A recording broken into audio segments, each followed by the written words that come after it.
जय गुरु जी संगत जी। आप सभी को मेरा एक बार फिर से बहुत बहुत प्यार भरा नमस्कार।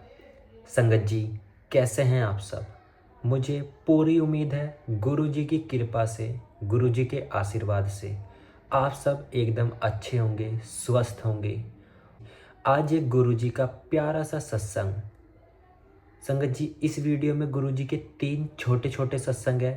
तीनों ही गुरु जी की पुरानी संगत जी के सत्संग है। एक आंटी जी ने यह सत्संग अपने आवाज़ में रिकॉर्ड करके भेजे हैं। संगत जी, छोटे छोटे सत्संग है, वीडियो ज़्यादा बड़ी नहीं होगी, छोटी सी वीडियो है, लेकिन गुरु जी के सत्संग वाकई में बहुत ज़्यादा चमत्कारी है। जो पहला सत्संग है उसमें तो गुरु जी की बहुत बड़ी महिमा है, तो उस सत्संग को तो आप ज़रूर सुने। चलिए संगत जी, अब चलते हैं सीधा सत्संग की तरफ। जय गुरु जी। ओम नमः शिवाय। शिवजी सदा सहाय। ओम नमः शिवाय। गुरुजी सदा सहाय। जय गुरुजी। गुरुजी की सारी संगत जी को भी जय गुरुजी।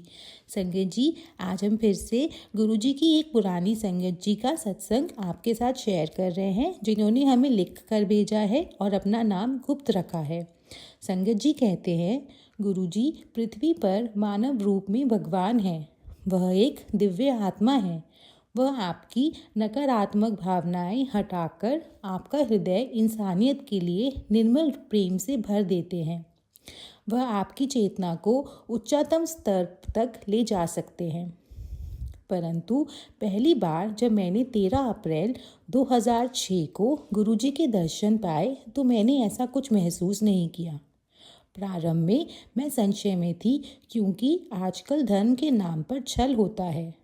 कोई ऐसा जो हमारी तरह ही लगता हो और मानव रूप में हो, उन पर विश्वास और आत्मसमर्पण करना बहुत मुश्किल है।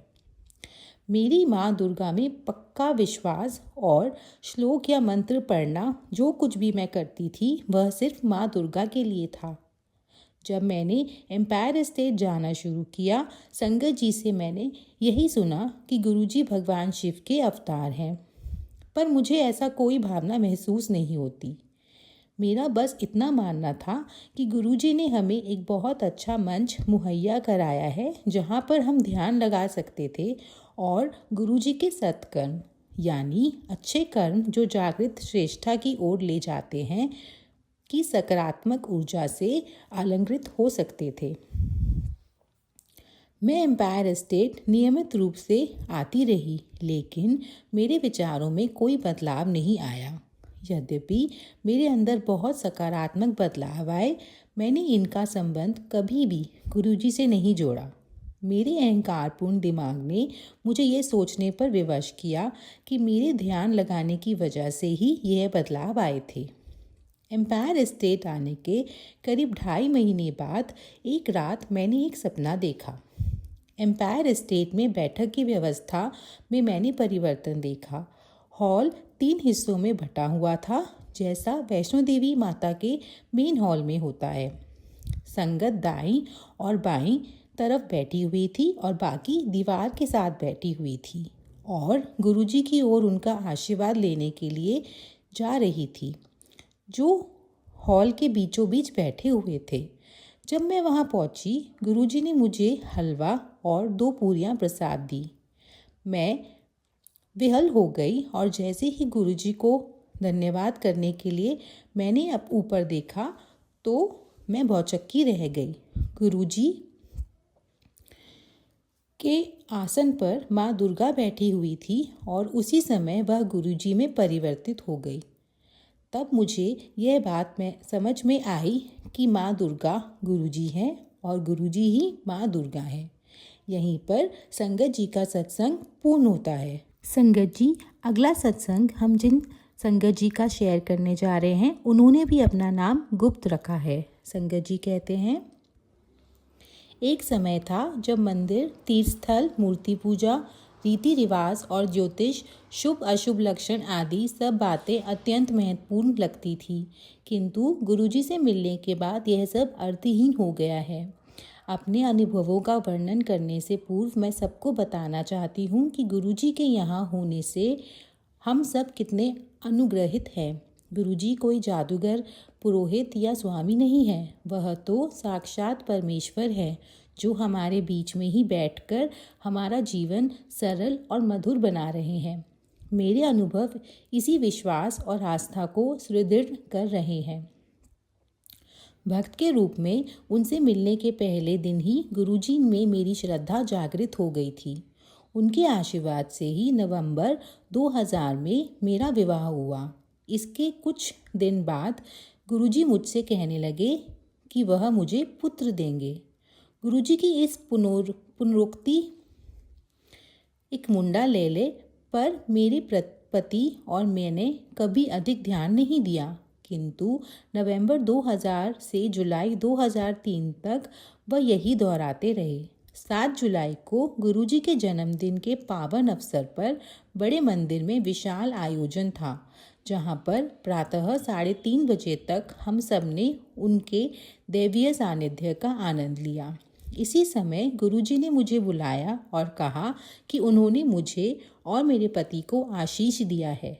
हमने उनसे अनुमति ली और चल पड़े। पुनः इस बात पर कोई विशेष ध्यान नहीं दिया।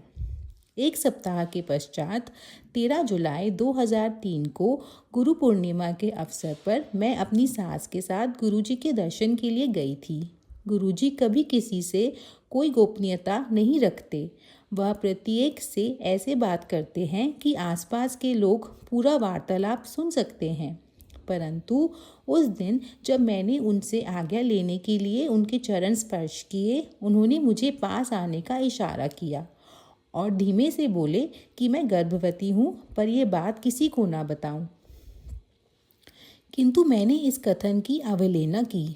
मैंने यह समाचार अपने पति को दिया। उन्होंने इसे अनसुना कर दिया और बोले कि मैं गुरुजी पर कुछ अधिक ही विश्वास करती हूँ। तत्पश्चात गर्भ परीक्षण का निर्णय आने तक मैंने प्रतीक्षा की। 1 अगस्त को मेरे गर्भवती होने का परिणाम आया और गुरुजी की बात सत्य सिद्ध हुई। विचारणीय ये है कि मनुष्य होने के कारण हम अपना संयम खो बैठते हैं और स्वयं अपनी नज़रों में गिर जाते हैं। गुरुजी से कुछ आशा कर तुरंत उसकी पूर्ति होने की आकांक्षा करते हैं, परंतु मेरी स्थिति देखिए। 3 लंबे वर्षों तक गुरुजी मुझे संतान सुख का आशीष दोहराते रहे। इस बीच एक बार भी मैंने यह प्रश्न नहीं किया, ना ही यह बात कभी मन में उभरी कि इतने लंबे अंतराल तक उनकी पुनरोक्ति के बावजूद वह क्यों नहीं हो रहा है। हम केवल रुकावट देख सकते हैं। गुरुजी तो उस रुकावट का समाधान निकालते हैं। वह जानते हैं कि फल प्राप्ति के लिए उचित समय है और कैसे पूर्ण किया जाए। किसी भी पुरोहित, सन्यासी या जादूगर में जीवन दान देने की क्षमता नहीं है, किंतु गुरुजी ने यही किया। विश्वास कीजिए, मुझे पुत्र ही उत्पन्न हुआ। अंत में मैं यही कहूँगी कि मुझ में और मेरे पति में चिकित्सा बिना संतानोत्पत्ति संभव नहीं थी, किंतु गुरुजी ने यह सहजता से कर दिया।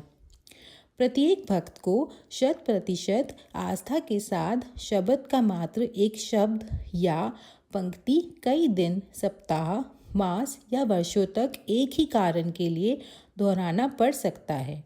बार बार बंद द्वार पर दस्तक देनी पड़ सकती है, जिससे वह कभी तो खुले, और वह खुलता अवश्य है। यहीं पर संगत जी का सत्संग पूर्ण होता है। संगत जी, अगला सत्संग जिन संगत जी का है उन्होंने भी हमें लिख कर भेजा है। संगत जी कहते हैं, किसी भी स्पष्ट कारण के अभाव में जब मेरा कॉलेज जाने वाला बेटा डिप्रेशन में चला गया तो मुझे बहुत दुख हुआ। मैं चूर चूर हो गई थी। हमने कई विशेषज्ञों की राय ली और फिर मुझे गुरुजी की याद आई, जिनके बारे में मैंने अपनी बेटी से सुना था।